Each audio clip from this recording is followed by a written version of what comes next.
நம்ம அடிக்கடி ஒரு விஷயத்த கேட்டிருப்போம். இன்ஜின் கோளாறு காரணமா விமானம் தரையிறக்கப்பட்டுச்சு. இன்ஜின் கோளாறு காரணமா ட்ரெயின் இன்னைக்கு தாமதமா கிளம்பிச்சுன்னு. பொதுவா கோளாறுனா எல்லாருக்கும் தெரிஞ்ச அர்த்தம் பழுது ரிப்பேரா இருக்கு அப்படின்னா கோளாறா இருக்கு அப்படின்னு சொல்லுவாங்க. வண்டி ஏதோ கோளாறு பண்ணிச்சுங்க நின்று போச்சு பாதி வழியிலே அப்படிலாம் சொல்லுவாங்க. ஆனா இது திருநெல்வேலி போனா அதுக்கு அர்த்தம் வேற. அங்க ஒரு உதாரணத்துக்கு ஒரு அம்மா தனியா முறையா வீட்டை விட்டு வெளியில போற பையனை வழி அனுப்ப வராங்கன்னு வச்சுக்கோங்க. பஸ்ஸோ ட்ரெயினோ ஏத்தி விட்டுட்டு சொல்ற வார்த்தை என்னவா இருக்கும்னா, கோளாறா இருக்கணும் தம்பி, கோளாறா போகணும் தம்பி அப்படின்னா சூதானமா இருக்கணும், பார்த்து பத்திரமா இருப்பான்னு அர்த்தம். இதே அப்படியே கொஞ்சம் கோயம்புத்தூர் பக்கம் போனோம்னா, இப்போ ஒரு ஃப்ரெண்ட் இருக்கான்னு வச்சுக்கோங்க. அவன் யாருக்கும் தெரியாம எதையாவது செய்யணும்னு நினைக்கிறான், இல்ல அவன் லவ்வரோட எங்கேயாவது வெளியில போறான், இல்ல ஊரை விட்டே ஓடி போறான்னு வச்சுக்கோங்க.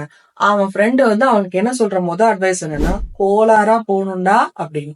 அப்படின்னா யாருக்கும் தெரியாம போகணும்னு அர்த்தம். பொதுவா கரிசல் அல்லது கொங்கு பகுதிகள்ல கோளாறானவன் பாவன் அப்படின்னா திறமையானவன் அர்த்தம். அப்போ தமிழோடைய வட்டார வழக்குகள்ல ஒரு கோளாறுலயே நிறைய கோளாறு இருக்கிறது பாக்குறோம். இது போல சுவாரஸ்யமான தகவல்களை நீங்க தெரிஞ்சுக்க விரும்புறீங்கன்னா கண்டிப்பா யாவரும் கேளு சப்ஸ்கிரைப் பண்ணுங்க. தொடர்ந்து கேளுங்க, எல்லாரும் கேளுங்க, யாவரும் கேளிர்ல.